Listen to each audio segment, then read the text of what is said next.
কাকা আসসালামু আলাইকুম। ওয়ালাইকুম আসসালাম। কি রে বাতিজা, কেমন আছিস? এই তো আল্লাহ ভালোই রাখছে। কাকা আপনার জন্য কোক নিয়ে আসছি। কেন রে বেটা? কাকা সরকারি চাকরি পাইছি।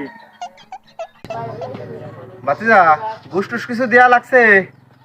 কাকা তেমন লাগে নাই কাকা, চা খাওয়ার জন্য চাইছিল, মাত্র 15 লাখ দিছি। যাক, তুই সরকারি চাকরি তো পাইছিস।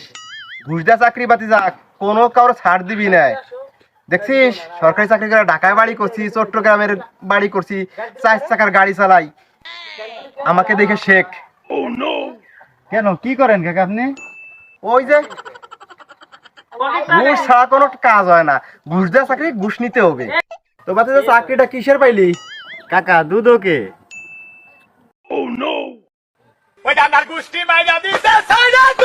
কাকা আপনি তো বলছেন ঘুষ না খাইলে সরকারি চাকরি থাকে না, এখন আপনি দেন 5 লাখ। তুই আমার বাতিজা, তুই আমার কাছে চাস টাকা? দশ তোর কক তুই খা। আমি পারি না আর পারি না।